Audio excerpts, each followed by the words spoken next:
محمد صلی اللہ علیہ وآلہ وسلم کا صحاب و رفیق ہے۔ حضرت سیدنا ابو ہریرہ رضی اللہ تعالیٰ عنہ فرماتے ہیں کہ جب حضرت سیدنا صدیق اکبر رضی اللہ تعالیٰ عنہ نے یہ واقعہ سنایا تو جبریل امین علیہ السلام بارگاہ رسالت میں حاضر ہوئے اور عرض کیا۔ صدیق نے سچ فرمایا اور 3 مرتبہ یہ الفاظ کہے۔ ام المومنین حضرت عائشہ رضی اللہ تعالیٰ عنہا سے روایت ہے کہ حضرت سیدنا صدیق اکبر رضی اللہ تعالیٰ عنہ اور حضور جان کائنات صلی اللہ علیہ وآلہ وسلم ظہور اسلام سے پہلے بھی ایک دوسرے کے دوست تھے۔ حضرت سیدنا صدیق اکبر رضی اللہ تعالیٰ عنہ اور حضور جان کائنات صلی اللہ علیہ وآلہ وسلم کے مابین ایسی گہری دوستی تھی کہ حضور جان کائنات صلی اللہ علیہ وآلہ وسلم حضرت سیدنا صدیق اکبر رضی اللہ تعالیٰ عنہ کے گھر روزانہ تشریف لاتے تھے۔ چنانچہ ام المومنین حضرت عائشہ صدیقہ رضی اللہ تعالیٰ عنہا سے روایت ہے کہ کوئی دن ایسا نہ گزرتا جس کی صبح و شام حضور جان کائنات صلی اللہ علیہ وآلہ وسلم ہمارے گھر تشریف نہ لاتے ہوں۔ رمضان المبارک کے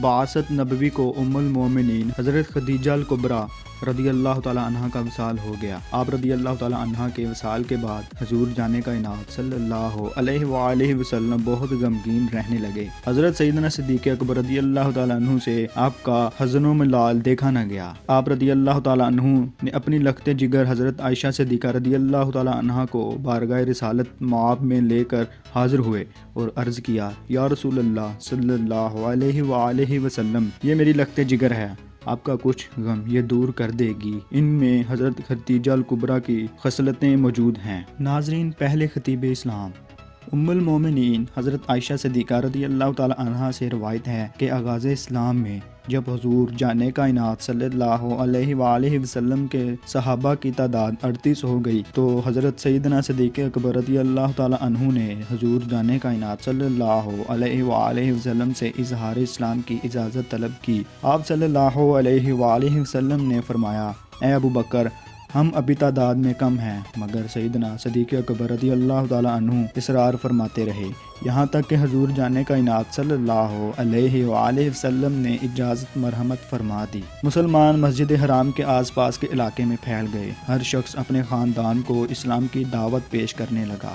حضرت سیدنا صدیق اکبر رضی اللہ تعالیٰ عنہ لوگوں کو خطبہ اسلام دینے کے لیے کھڑے ہوئے اور وہاں حضور جان کائنات صلی اللہ علیہ وآلہ وسلم بھی تشریف فرما تھے۔ اس طرح آپ رضی اللہ تعالیٰ عنہ کو اعلانیہ لوگوں کو اللہ اور اس کے رسول صلی اللہ علیہ وآلہ وسلم کی طرف بلانے والے پہلے خطیب کا شرف حاصل ہوا۔ مشرکین مکہ نے جو مسلمانوں کو کھلم کھلا دعوت اسلام دیتے دیکھا تو ان کا خون کھول اٹھا اور وہ حضرت سیدنا صدیق اکبر رضی اللہ تعالیٰ عنہ اور دیگر مسلمانوں پر ٹوٹ پڑے اور انہوں نے مسلمانوں کو مارنا پیٹنا شروع کر دیا۔ حضرت سیدنا صدیق اکبر رضی اللہ تعالیٰ عنہ کو بھی نہایت بری طرح مارا اور انہیں پاؤں سے روندا، حتیٰ کہ عتبہ بن ربیعہ حبیس آپ رضی اللہ تعالیٰ عنہ کے قریب آیا اور ناپاک جوتے آپ کے مبارک چہرے پر مارنے لگا، آپ کے پیٹ پر چڑھ کر اچھل کود کرنے لگا اور آپ کو مار مار کر اتنا زخمی کر دیا کہ آپ کا چہرہ پہچانا نہیں جاتا تھا۔ نیز آپ رضی اللہ تعالیٰ عنہ بے ہوش ہو گئے۔ جب آپ کے قبیلے بنو تیم کے لوگوں کو پتہ چلا،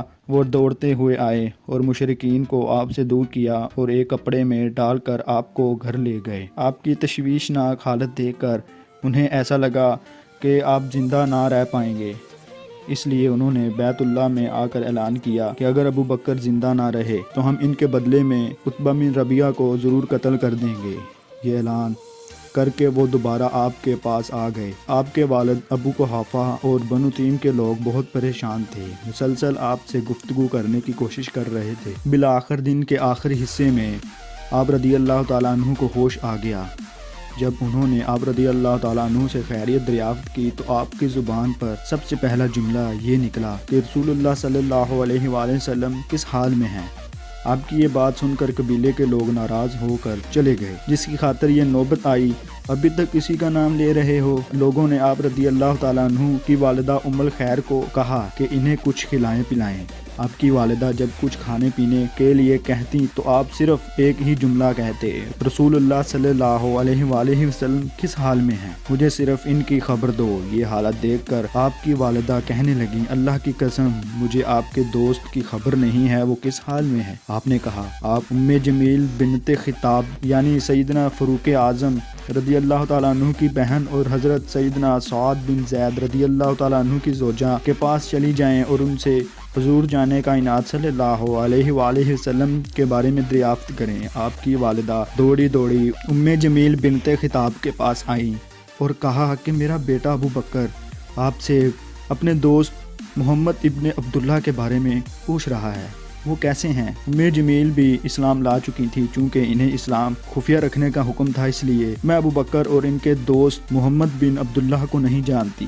ہاں، اگر آپ چاہیں تو میں آپ کے ساتھ آپ کے بیٹے کے پاس چلتی ہوں۔ دونوں سیدنا صدیق اکبر رضی اللہ تعالیٰ عنہ کے پاس پہنچیں تو ام جمیل بنت خطاب آپ کو زخمی اور نڈھال دیکھ کر بے ساختہ پکار اٹھی، خدا کی قسم ان لوگوں نے فاسقوں اور کافروں کی خاطر آپ کو یہ اذیت دی، مجھے امید ہے کہ اللہ تعالیٰ ان سے ضرور بدلہ لے گا۔ آپ رضی اللہ تعالیٰ عنہ نے ان سے پوچھا کہ رسول اللہ صلی اللہ علیہ وآلہ وسلم کس حال میں ہیں؟ انہوں نے آپ کی والدہ کی طرف اشارہ کیا کہ یہ سن رہی ہیں۔ آپ نے فرمایا ان کی فکر نہ کرو، تم بیان کرو۔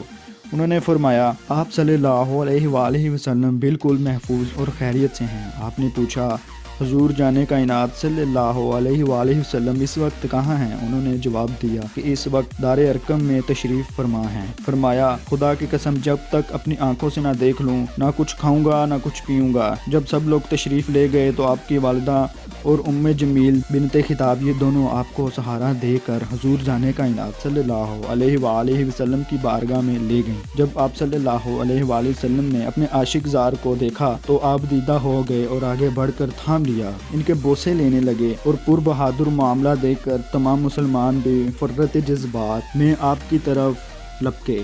آپ کو زخمی دے کر حضور جانے کائنات صلی اللہ علیہ وآلہ وسلم پر بڑی رکت طاری ہوئی۔ حضرت سیدنا صدیق اکبر رضی اللہ تعالیٰ عنہ نے عرض کیا یا رسول اللہ صلی اللہ علیہ وآلہ وسلم، میرے ماں باپ آپ صلی اللہ علیہ وآلہ وسلم پر قربان، میں ٹھیک ہوں، بس چہرہ تھوڑا سا زخمی ہے۔ جس دن آپ رضی اللہ تعالیٰ عنہ تکالیف دی گئی اسی روز آپ کی والدہ ام الخیر سلمہ رضی اللہ تعالیٰ عنہ اور سید الشہداء حضرت سیدنا امیر حمزہ رضی اللہ تعالیٰ عنہ بھی اسلام لے آئے تھے۔ ناظرین، آج ہم یہیں پر ویڈیو کا اختتام کریں گے اور اگلی ویڈیو میں انشاءاللہ ہم حضرت سیدنا صدیق اکبر رضی اللہ تعالیٰ عنہ کہ کچھ واقعات پر نظر دوڑائیں گے اور آپ رضی اللہ تعالیٰ عنہ کی طرز زندگی پر بھی بات کریں گے۔ اتنی دیر کے لیے ہمیں دیں اجازت۔ آپ کا بہت شکریہ، آپ نے میری ویڈیو مکمل دیکھی۔ آپ کے علم میں ضرور اضافہ ہوا ہوگا، میرے سے کچھ غلطیاں ہوئی ہوں تو میں معذرت کرتا ہوں۔ پہلی ویڈیو دیکھیں، ایپیسوڈ 1 بھی دیکھیں اور ایپیسوڈ 2 بھی دیکھیں تاکہ آپ کو مکمل سمجھ آئے۔ ایپیسوڈ 3 دیکھنے کے لیے میرے چینل کو سبسکرائب کر دیں اور بیل آئیکن کو پریس کر دیں تاکہ میں جب بھی اپلوڈ کروں تو سب سے پہلے آپ کو نوٹیفیکیشن پہنچ جائے۔ اللہ حافظ، دعاؤں میں یاد رکھیے گا اور اپنا خیال رکھیے گا۔ ملتے ہیں اگلی ویڈیو میں انشاءاللہ۔